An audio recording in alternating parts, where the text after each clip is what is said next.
La arena ha logrado abrirse paso hasta cada herida abierta. Nefertari tiene 24 años y siente los granos raspando la piel en carne viva donde las cuerdas desgarraron sus muñecas.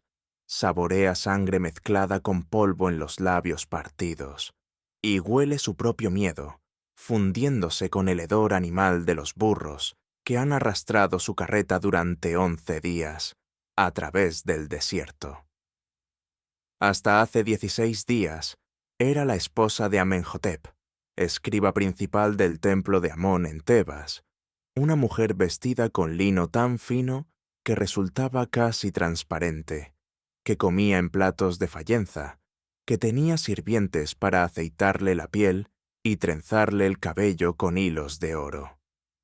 Ahora está arrodillada dentro de una jaula de madera montada sobre ruedas, con la cabeza rapada ardiendo bajo el sol del Alto Egipto, el cuerpo envuelto en una túnica tan áspera que levanta ronchas cada vez que roza su piel.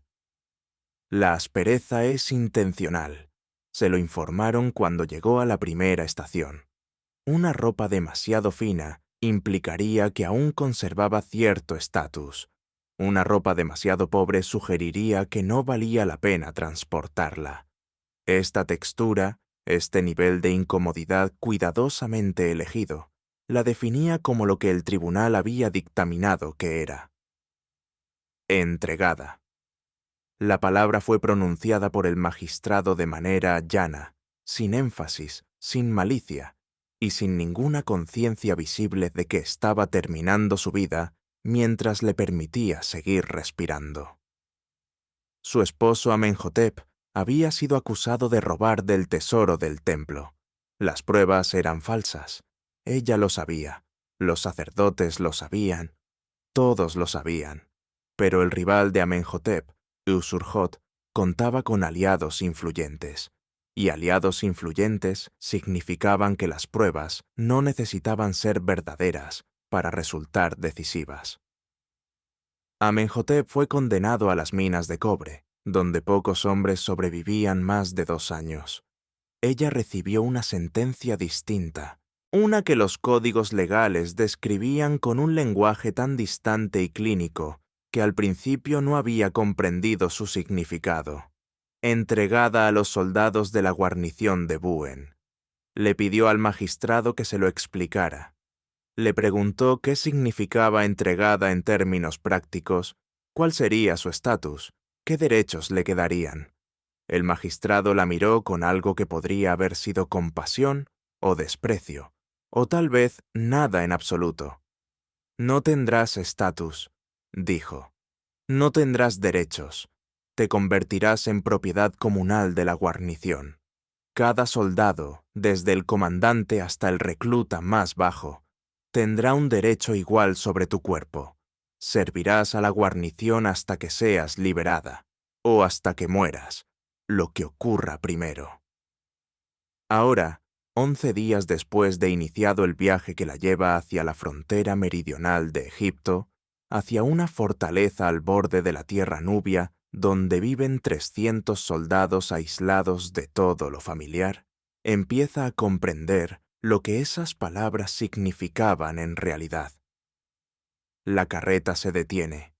Se acercan hombres, soldados de la escolta, con los rostros envueltos para protegerse de la arena errante, los ojos midiéndola a través de las estrechas aberturas del tejido.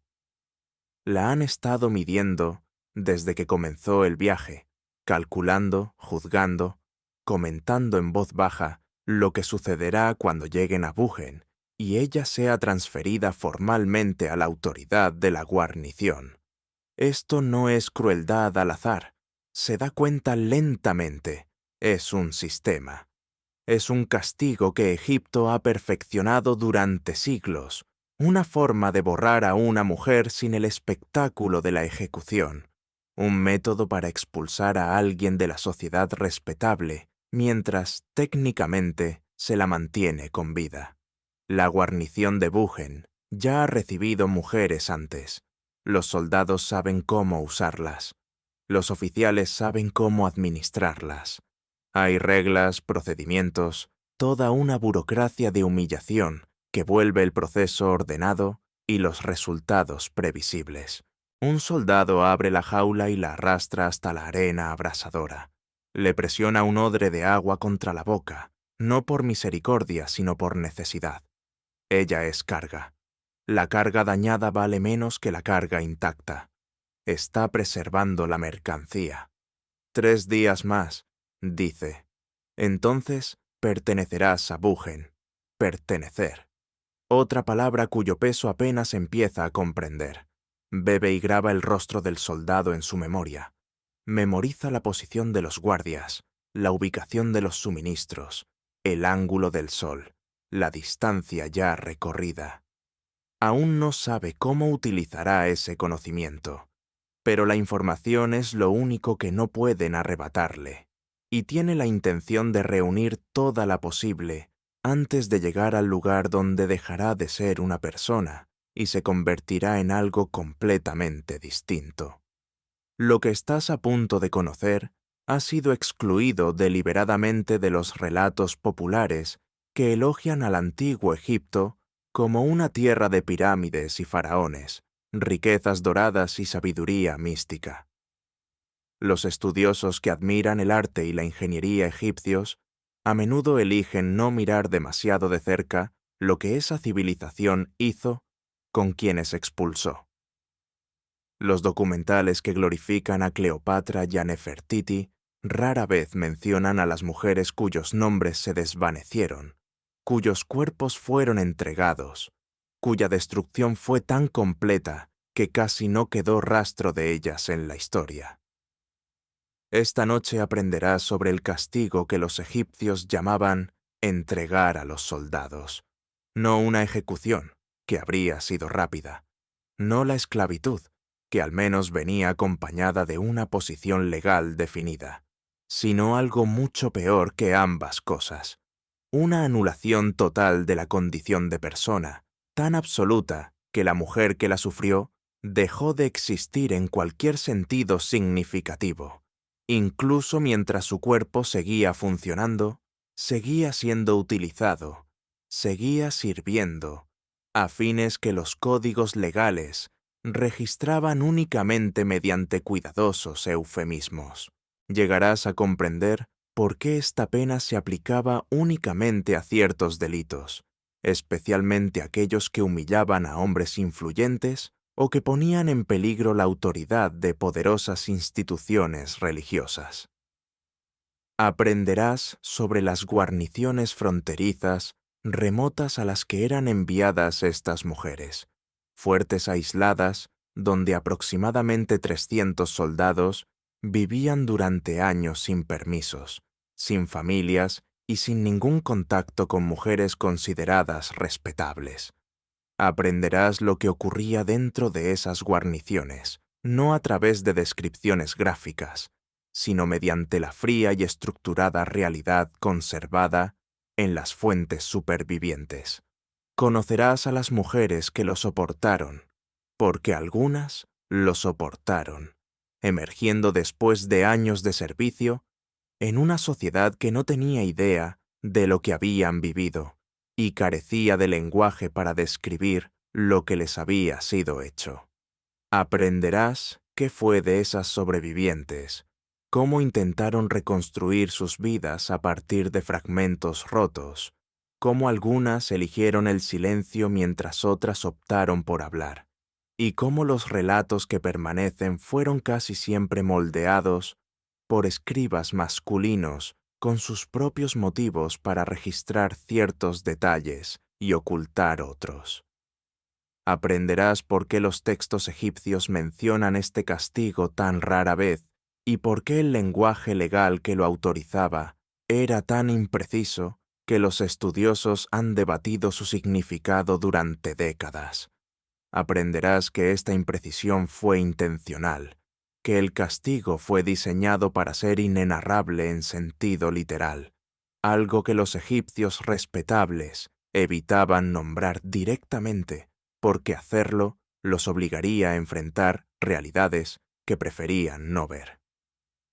Suscríbete si quieres entender lo que se oculta bajo la imagen dorada de Egipto. Deja un comentario diciendo desde dónde estás viendo, porque Nefertari está a 3 días de Buchen, a 3 días de convertirse en propiedad compartida de 300 soldados, a 3 días de aprender lo que significa ser entregada de verdad. Y te voy a contar exactamente lo que ella vivió. Pero antes de describir lo que le sucedió a Nefertari dentro de esa guarnición, antes de explicar la maquinaria que la consumió y los años que la transformaron, necesitamos dar un paso atrás. Debo mostrarte cómo funcionaba realmente la justicia egipcia, por qué existía este castigo y por qué podía ser peor que las penas que parecen más horribles a simple vista. Porque el sufrimiento de Nefertari no puede entenderse sin comprender la lógica que produjo su sentencia. La justicia egipcia nunca estuvo diseñada para ser justa. Existía para preservar el orden, defender a los poderosos y dar ejemplo de cualquiera que amenazara la frágil estabilidad que permitía a la civilización sobrevivir a lo largo de la estrecha franja fértil junto al Nilo. Para cuando Nefertari fue condenada, el sistema legal llevaba casi 2000 años evolucionando.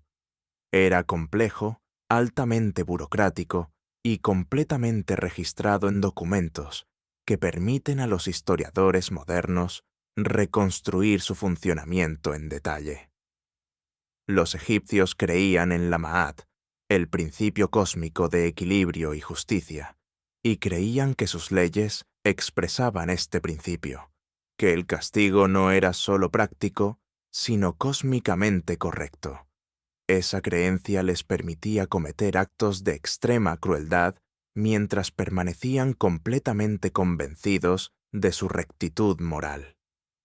Los castigos se escalonaban cuidadosamente según la gravedad del crimen y la posición social del infractor. Las ofensas menores podían acarrear golpes, multas monetarias o trabajo obligatorio. Los crímenes más graves podían resultar en mutilación, la extracción de orejas, narices o manos, o el exilio a las minas de cobre, donde las condiciones eran tan letales que sentencias superiores a 2 años equivalían a ejecuciones lentas. Los crímenes más graves contra los dioses o el Estado exigían la muerte, a veces por empalamiento, a veces por cocodrilos, a veces por fuego. Pero también existían delitos que caían en una categoría intermedia incómoda, ofensas suficientemente severas para requerir un castigo riguroso, pero lo bastante complicadas como para que las penas estándar no resultaran adecuadas. Casos en los que el acusado era un hombre de estatus, pero su esposa estaba implicada simplemente por asociación. Situaciones en las que las autoridades querían un castigo que fuera memorable y visible, pero sin el costo y la contaminación ritual de la ejecución. Para estas situaciones existía el castigo conocido como entregar. La práctica parece haberse originado dentro del ámbito militar. Las guarniciones fronterizas, aisladas durante años, generaban desafíos constantes para la disciplina. Los soldados destinados a lugares como Buchen o Elefantina estaban separados de sus familias, aislados de las mujeres de sus comunidades y privados de los cauces socialmente aceptables para el deseo que la sociedad egipcia normalmente proporcionaba a través del matrimonio o la concubinato. Cuando se les dejaba completamente sin acceso sexual, los soldados se volvían inquietos, agresivos y vulnerables a los tipos de desorden que socavaban el control militar. La solución que se desarrolló fue directa y práctica, como suelen ser las soluciones militares. Ciertas mujeres, criminales, prisioneras de guerra y a veces esclavas que habían enfurecido a sus dueños, eran asignadas para uso de la guarnición. No pertenecían a un solo hombre. Eran propiedad compartida, disponibles para cualquier soldado que las deseara, y gestionadas por la estructura de mando como un recurso colectivo. Este sistema cumplía varias funciones. Proporcionaba a los soldados una salida para el deseo, reduciendo el riesgo de violencia entre ellos o contra las poblaciones circundantes. Creaba un castigo para las mujeres peor que la muerte, evitando al mismo tiempo los problemas religiosos asociados con la ejecución, y permitía al Estado dar ejemplo de mujeres cuyas acciones, o las de sus esposos, requerían consecuencias sin dejar cuerpos que pudieran provocar simpatía o disturbios. Las mujeres asignadas a las guarniciones tenían un estatus legal diferente a cualquier otro en la ley egipcia. No eran esclavas, porque las esclavas tenían dueños responsables de ellas. No eran prisioneras, porque las prisioneras estaban confinadas por un tiempo determinado y eventualmente eran liberadas. Ni siquiera eran propiedad común, porque la propiedad podía comprarse, venderse, heredarse o protegerse legalmente. En la terminología superviviente, simplemente eran entregadas. La palabra implica una transferencia, un cambio de manos, pero no especifica quién las recibía ni con qué propósito. Esta ambigüedad era deliberada. Todos entendían lo que significaba entregada, pero nadie deseaba decirlo explícitamente. Volvamos ahora a Nefertari, que ha llegado a la fortaleza de Bugen tras 14 días cruzando el desierto. La fortaleza es mucho más grande de lo que imaginaba. Sus muros de piedra se elevan a 12 metros sobre la arena, coronados con almenas y torres de vigilancia, construidos para resistir los asedios de fuerzas nubias que durante mucho tiempo pusieron a prueba la fuerza egipcia. Dentro de los muros ve barracones, almacenes, un pequeño templo y edificios administrativos donde los oficiales de la guarnición gestionan la logística para mantener con vida y funcionamiento a 300 hombres en el límite de un territorio hostil.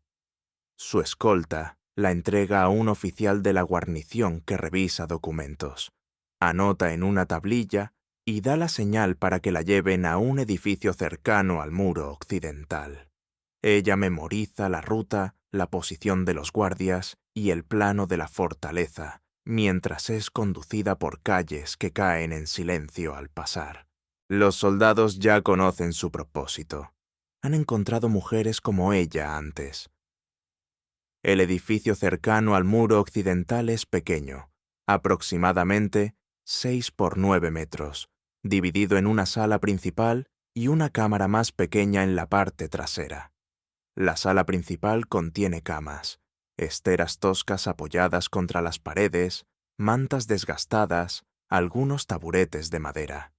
La cámara pequeña tiene un pozo para letrinas y un recipiente para lavarse, paredes de ladrillo de barro, suelo de tierra compactada y un techo lo bastante bajo como para que un hombre alto deba inclinarse.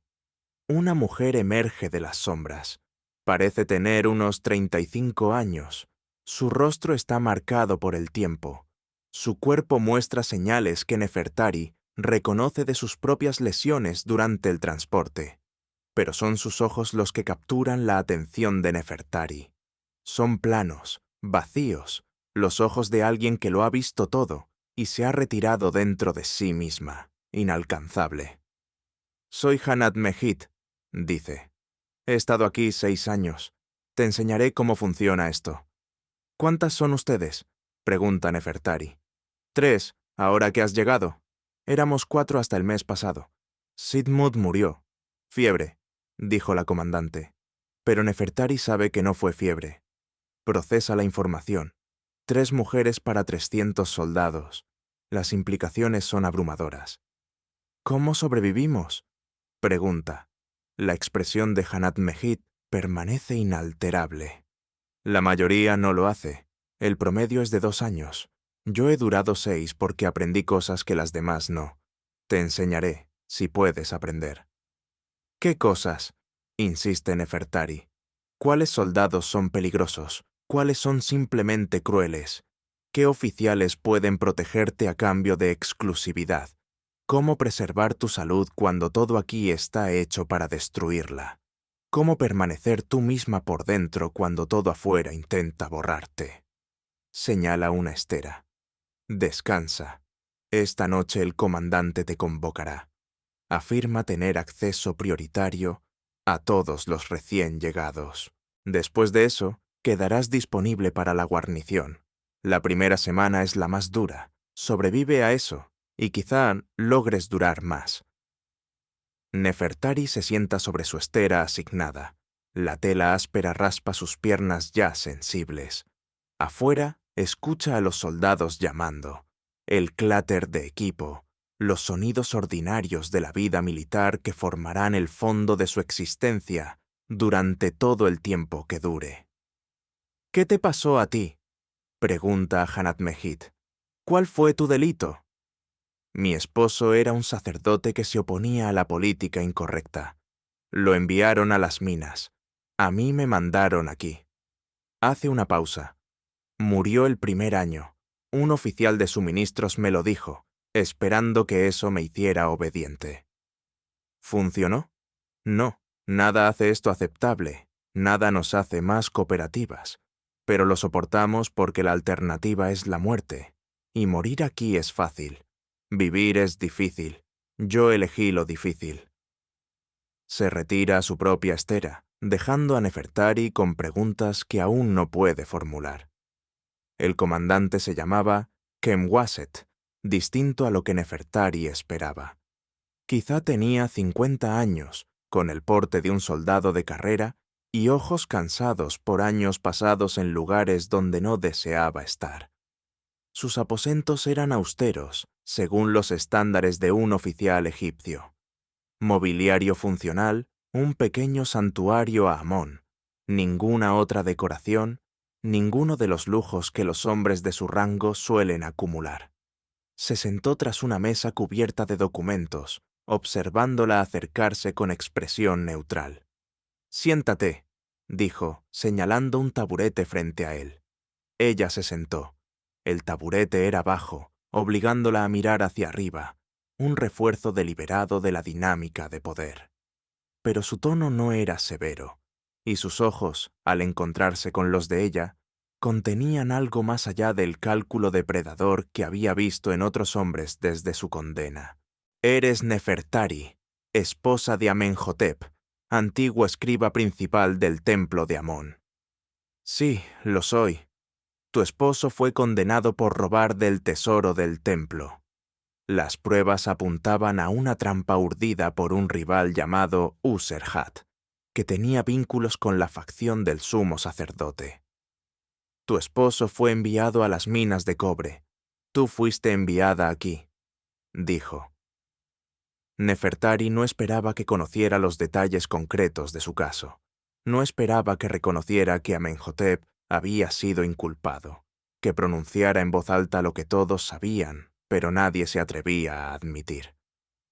«Estás bien informado», dijo ella.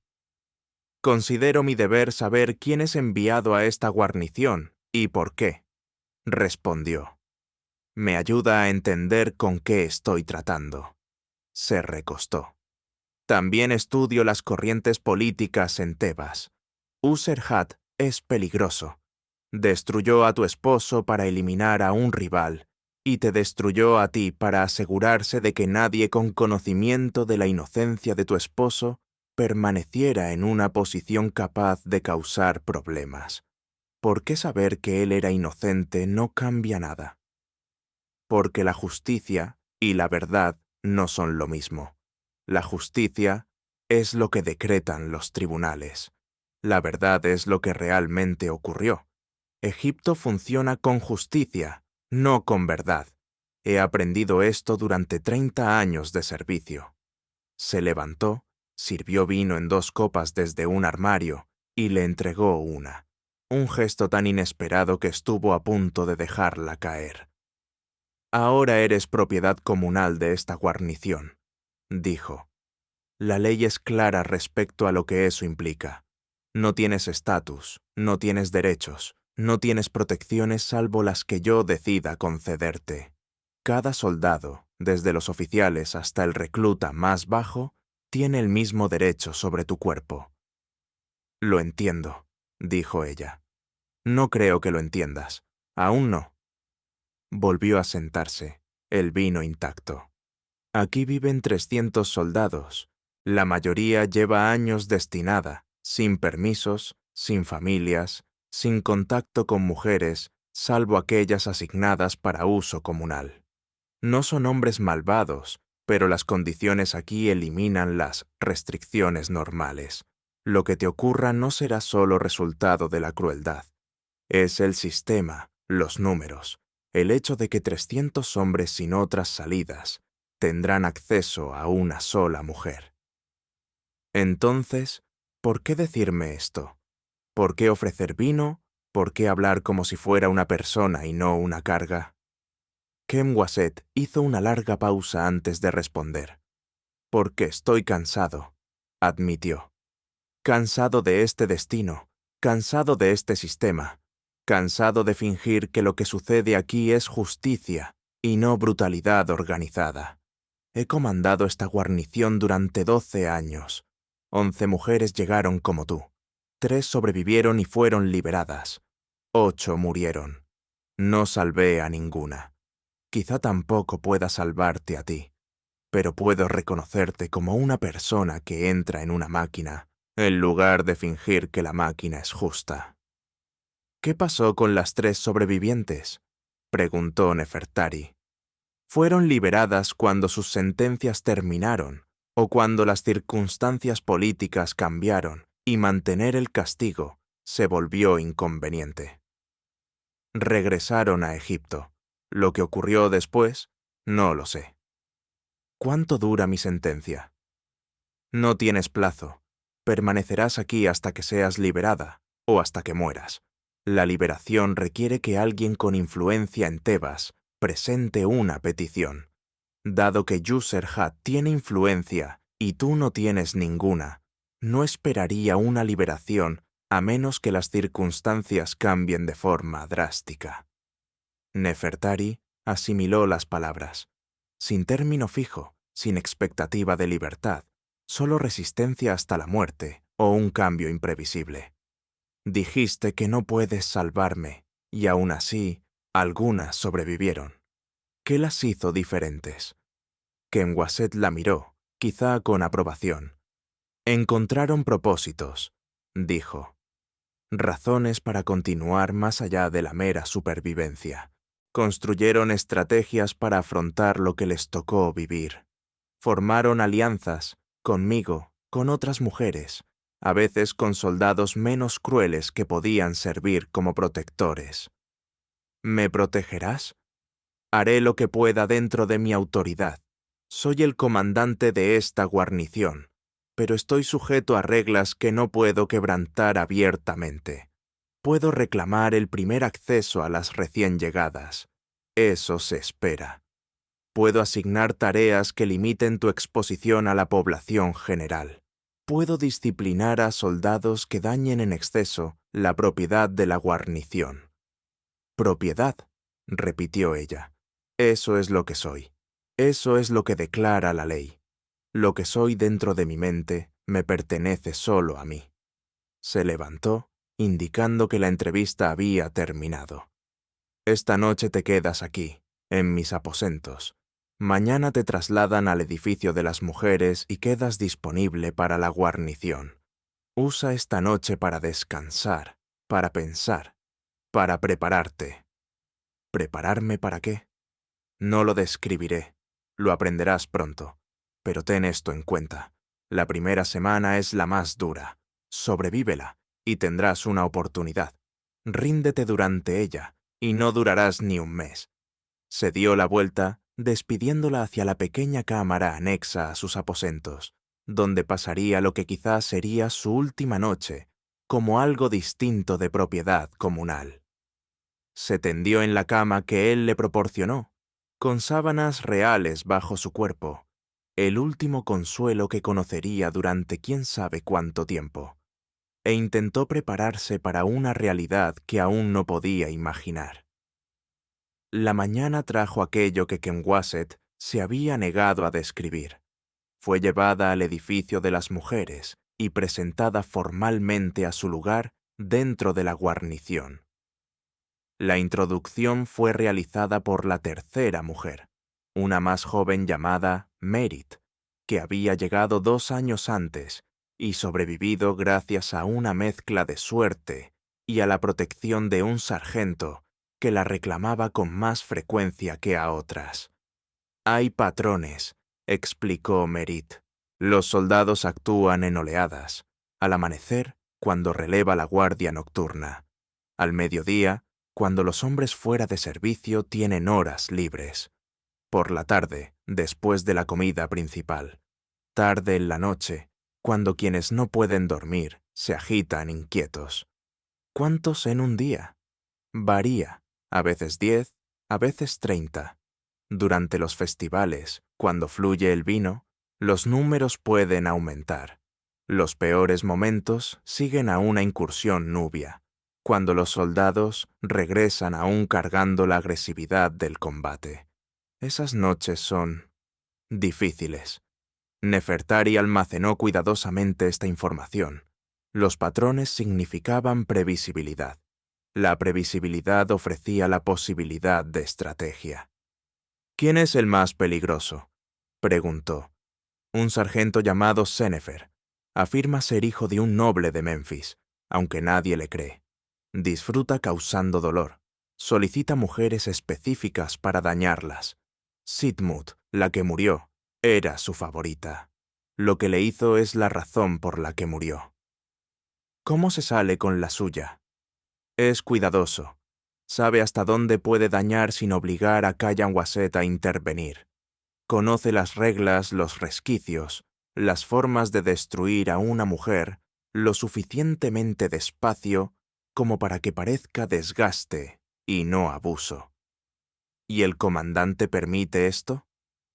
El comandante está sujeto a regulaciones que él no escribió.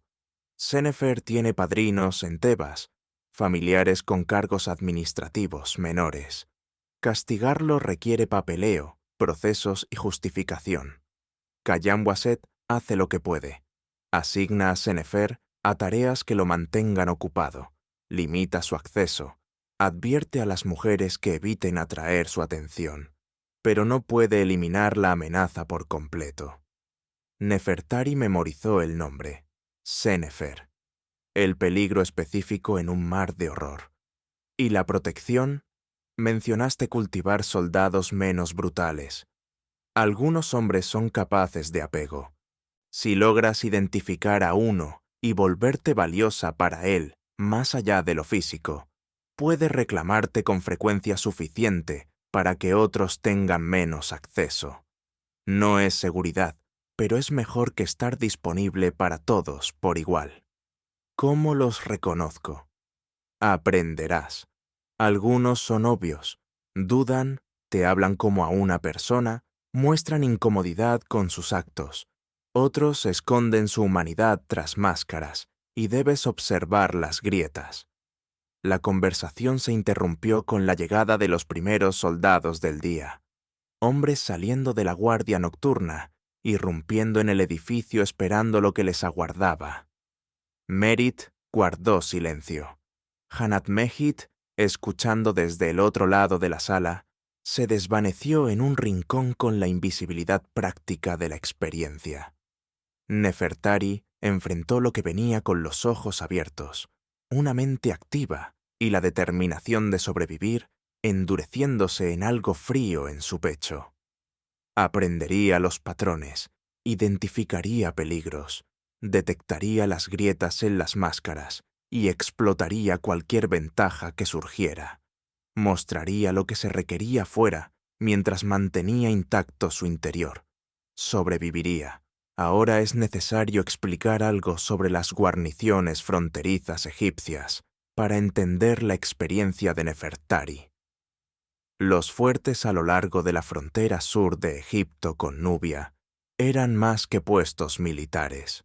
Eran mundos aislados, comunidades donde cientos de hombres vivían durante años con un contacto mínimo con la civilización a la que servían.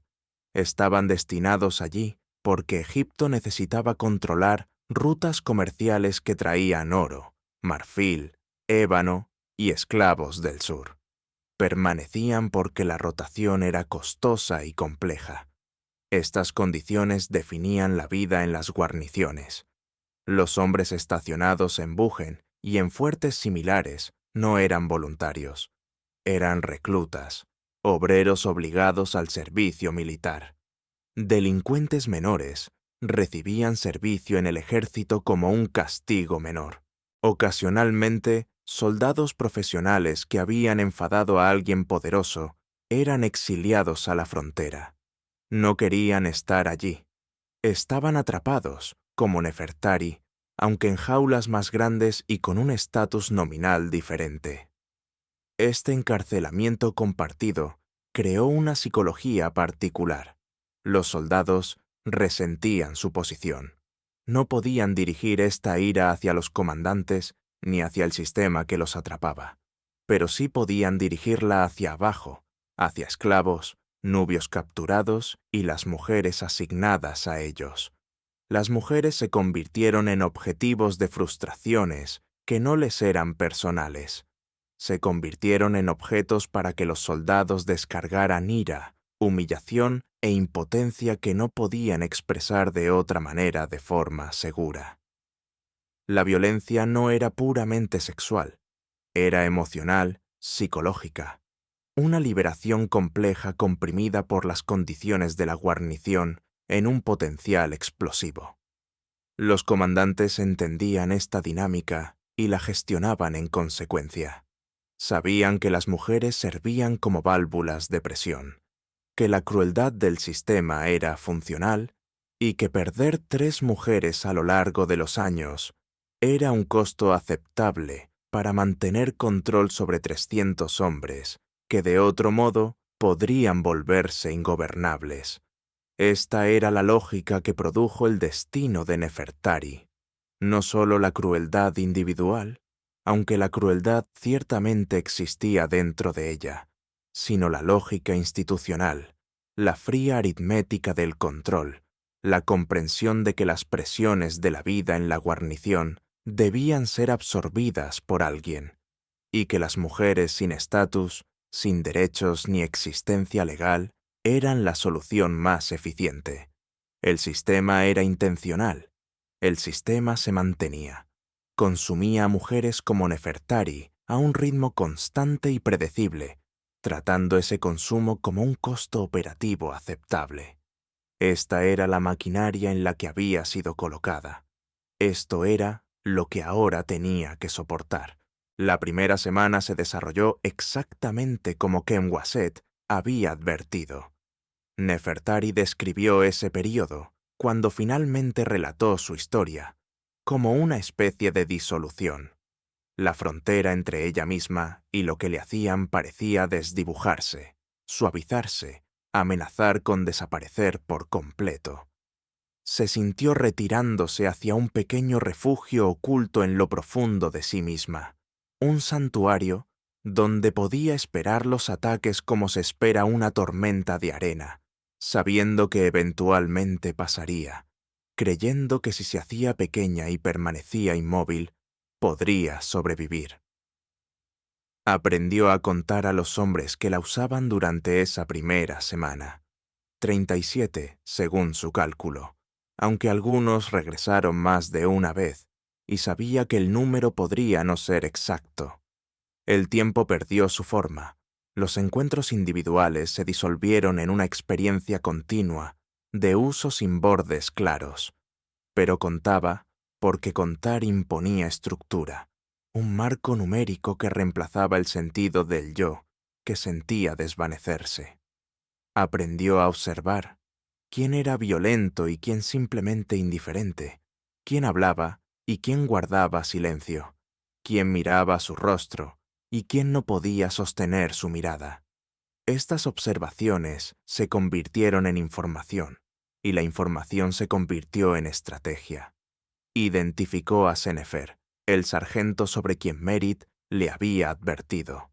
Era un hombre grande, de cuerpo robusto, con rasgos que quizá alguna vez fueron atractivos antes de que la crueldad los endureciera en permanencia. Llegó al edificio de las mujeres en su tercer día.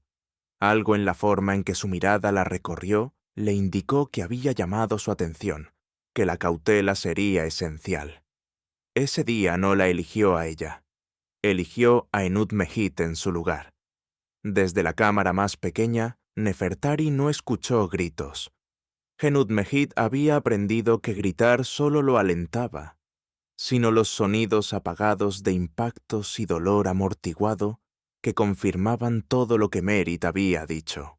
Cuando Senefer se marchó, Nefertari se acercó a Enud Mehit y ayudó a limpiar la sangre de las heridas colocadas cuidadosamente, donde no se notarían.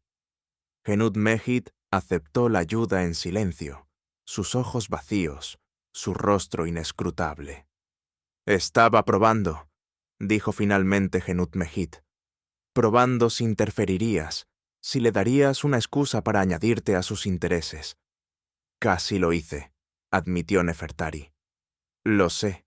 Te vi moverte, por eso no grité. Si hubieras entrado en la habitación, nos habría tomado a ambas, y ninguna habría sobrevivido a lo que siguió». «¿Cómo lo sabes?» «Porque eso fue lo que le pasó a Sitmut. Intentó ayudar a una recién llegada. Senefer lo usó como justificación. Sobrevivió un mes más, pero ya estaba muriendo». Nefertari aprendió la lección. Intervenir era peligroso. La solidaridad podía volverse en su contra. La supervivencia exigía cálculo, no instinto. Entonces, ¿cómo nos ayudamos? Silenciosamente. De manera indirecta. Información. Protección mientras sanamos. Enseñar lo que sabemos. Nunca abiertamente. Nunca de forma que Senefer pueda explotar.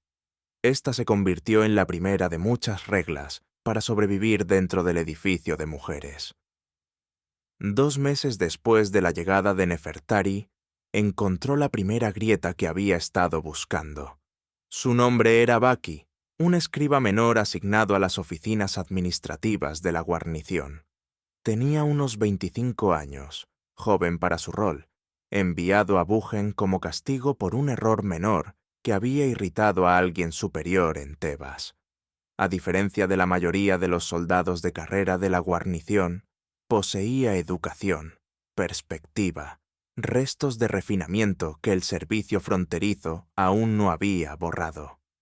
Llegó al edificio de las mujeres de manera torpe, como alguien que no quería estar allí, pero que no podía explicar esa reticencia a sus compañeros. Vaciló en la puerta. Se disculpó. Realmente se disculpó, antes de tomar lo que el sistema le permitía. No la lastimó más allá del acto en sí. Cuando terminó, no se marchó de inmediato. Se sentó al borde de la estera y le preguntó su nombre. Nefertari, dijo ella. Esposa de Amenhotep, anteriormente escriba principal del templo de Amón. Su expresión cambió. Amenhotep. Conocía su trabajo. Era respetado entre los escribas. Sus comentarios sobre el libro de los muertos eran considerados autorizados. ¿Eres escriba? Lo fui. Lo soy. Vaciló. Este destino es temporal. Al menos me digo a mí mismo que lo es. Cuando termine mi período, regresaré a Tebas y retomaré mi carrera. Hizo una pausa nuevamente. No sabía qué le había ocurrido a la esposa de Amenhotep. No sabía que estaba aquí. Ahora lo sabes. Ahora lo sé. Y lo soy.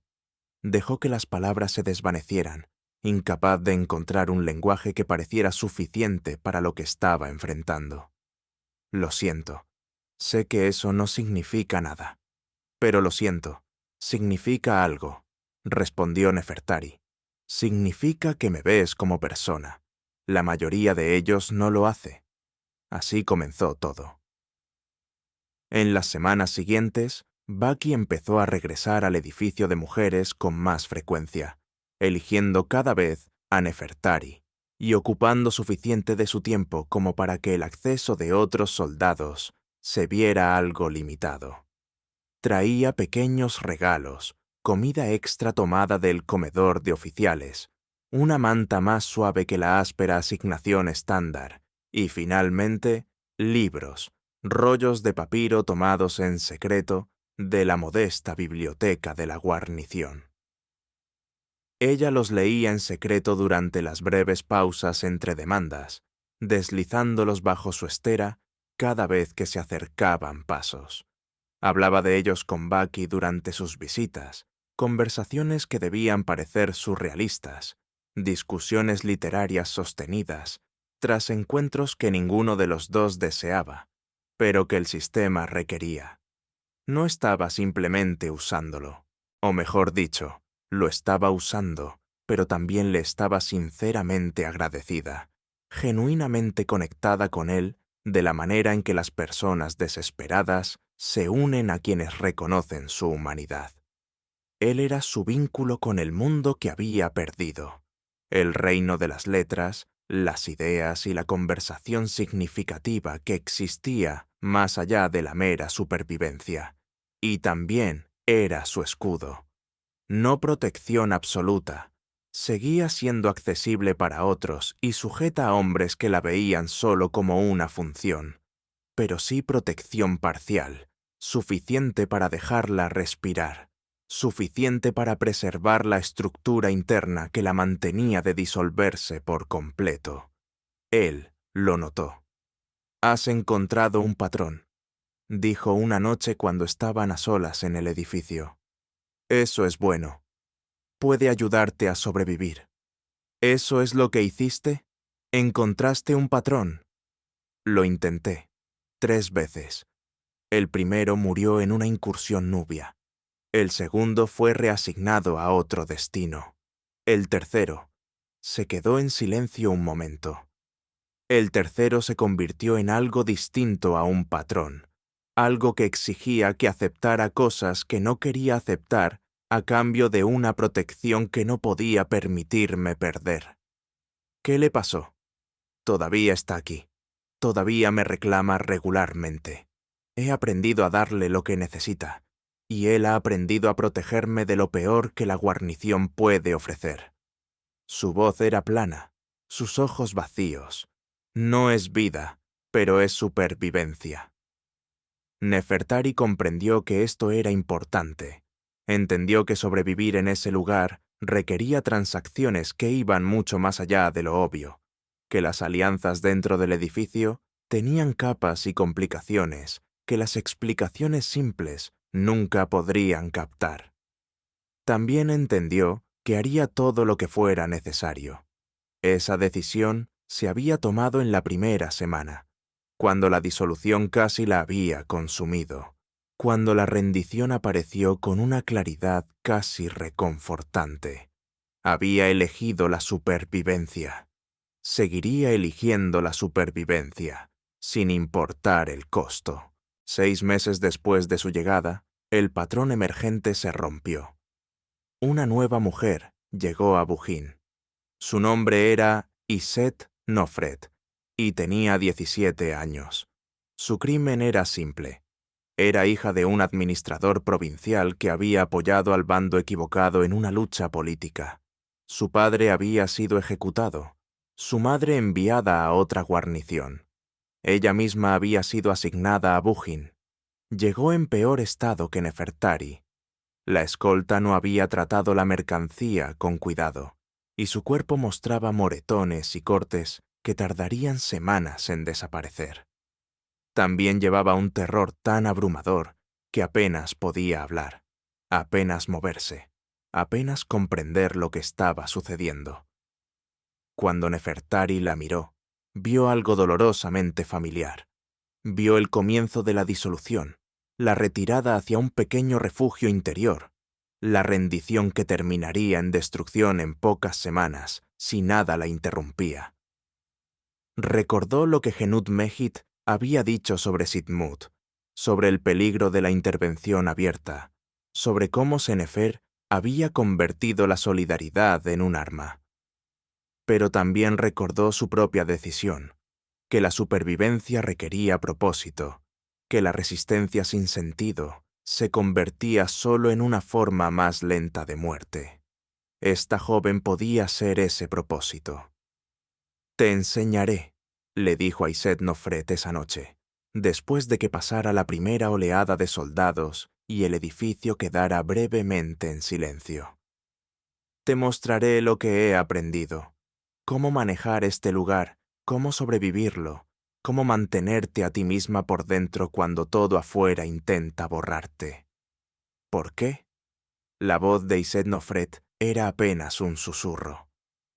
«Porque necesito una razón para seguir, porque ayudarte me da esa razón, porque me niego a convertirme en lo que ellos quieren que sea, y enseñarte a resistir es parte de esa negativa». Era la respuesta más honesta que podía ofrecer. También era estratégicamente acertada. Un protegido para entrenar y proteger le daría estructura a su vida, algo a lo que importar más allá de la mera supervivencia biológica. Y Iset Nofret aceptó la ayuda. No tenía alternativa. Los años que siguieron fueron tanto mejores como peores que los primeros 6 meses.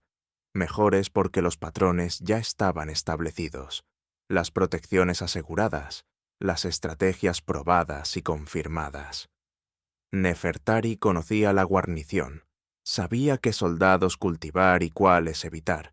Comprendía los ritmos de la demanda lo suficiente como para predecir cuándo podría llegar un alivio. La protección de Baki se había consolidado en algo estable, y Kenwaset continuaba ofreciendo la protección que su posición le permitía. Los años se arrastraron sin fin, la monotonía de la supervivencia diaria pesando con fuerza sobre Nefertari, cada exigencia acumulando el peso de todo lo que soportaba. A veces le costaba recordar su vida antes de Bujin, la suavidad del lino fino, el sabor de comidas preparadas lejos de las ásperas cocinas de la guarnición. Sin embargo, Iset Nefret le dio un propósito. Guiar a la mujer más joven se convirtió en la misión de Nefertari, el marco que estructuraba sus días y les daba sentido más allá de la mera existencia. Compartió con ella todo lo que Hanut Mahit le había enseñado, junto con las lecciones que ella misma había reunido, la sabiduría colectiva de la supervivencia acumulada a lo largo de años de vida en la guarnición. Iset demostró ser una alumna capaz, perspicaz, inteligente y con la disciplina emocional necesaria para soportar los rigores de la supervivencia. Aprendió rápidamente a reconocer amenazas, a manejar los encuentros y a mantener la frontera interior entre su experiencia física y su identidad. Con el tiempo, Iset desarrolló sus propios mecanismos de adaptación y una relación tentativa con un oficial subalterno que le ofrecía la limitada protección que podía. Pasó el 3er año, luego el 4. Hanut Mahit, la superviviente más veterana cuando llegó Nefertari, murió durante el 7º año, sucumbiendo no a la violencia, sino a una fiebre que su cuerpo debilitado no pudo superar. Su entierro fue un reconocimiento silencioso, un ritual improvisado por las propias mujeres, un honor invisible para los sacerdotes de Egipto, para quienes su existencia carecía de validez legal. Merit, la otra superviviente de largo plazo, fue liberada al final de su 5º año, como resultado de cambios políticos en Tebas y de una petición presentada por alguien que se preocupó lo suficiente como para intervenir. Nuevas mujeres llegaron para llenar los vacíos dejados por la muerte o la liberación. Nefertari asumió las antiguas responsabilidades de Hanut Mahit, convirtiéndose en la mentora principal, la que explicaba las rutinas, transmitía estrategias y observaba a las recién llegadas luchar por aprender lecciones que nunca podían enseñarse del todo. Senefer siguió siendo una amenaza constante. Había reclamado a Nefertari en 2 ocasiones, y cada vez la dejó necesitada de una recuperación prolongada. Ella había aprendido a volverse lo más invisible posible en su presencia, a evitar cualquier provocación, a no ofrecer ningún pretexto para llamar su atención. Era una defensa frágil, pero era la mejor que tenía. Baki, su patrón, fue ascendido y reasignado durante el 4.º año. Nefertari había anticipado su partida. Él siempre había sido franco sobre el carácter temporal de su destino y sus planes de retomar su vida en Tebas. Antes de irse, prometió presentar una petición para lograr su liberación, intentar desde Tebas todo lo que estuviera a su alcance para poner fin a su cautiverio. Ella dudó de que cumpliera esa promesa. La experiencia le había enseñado que los compromisos hechos en Bujin rara vez sobrevivían al regreso al mundo más allá de la fortaleza. Los hombres que reconocían su humanidad dentro de los muros a menudo la olvidaban cuando resultaba incómodo hacerlo fuera. No dijo nada de esto. En cambio, le agradeció su apoyo, le deseó lo mejor y lo vio marcharse, llevándose consigo la pequeña estabilidad que le había proporcionado durante 4 años. Volvía a estar casi sola. Solo Iset permanecía y su vínculo era lo más cercano a una amistad que la guarnición permitía. Juntas soportaron el 5.º, el 6.º y parte del 7.º año. Entonces todo cambió. La noticia llegó con un convoy de suministros en primavera. Se había firmado un tratado con Nubia y la frontera sur estaba siendo reorganizada. Varias guarniciones, incluida Buin, serían reducidas o desmanteladas por completo.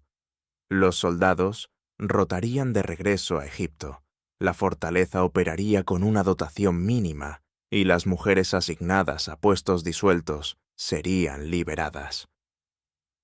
Nefertari escuchó esto directamente de Kaimuaset, convocada a sus aposentos por primera vez en años. Él había envejecido visiblemente, más canoso, más encorvado, con el agotamiento profundamente marcado en el rostro. «Vas a ser liberada», dijo. «Tú e Iset Nofret. La orden viene de Tebas, de Biki, que al parecer ejerce más influencia de la que yo creía». Baki había cumplido su promesa. Contra toda expectativa, contra todos los precedentes de Buin, había seguido adelante. «¿Cuándo?», preguntó ella. «Dentro del mes. Regresarán con los soldados que rotan de vuelta a Egipto. Recibirán documentación que confirma su condición de mujeres libres, ya no vinculadas por sus sentencias originales. Lo que hagan después es asunto suyo». «¿Y mi vida después? ¿Mi estatus? ¿Puedo trabajar? ¿Poseer propiedades?» «Eres libre. Cualesquiera que sean los derechos de las mujeres libres, ahora los tienes. Tu sentencia queda conmutada. Tu estatus restaurado. Que la sociedad lo reconozca es otra cuestión», añadió Kaimuaset. «Legalmente eres libre. Socialmente eso es un asunto completamente distinto.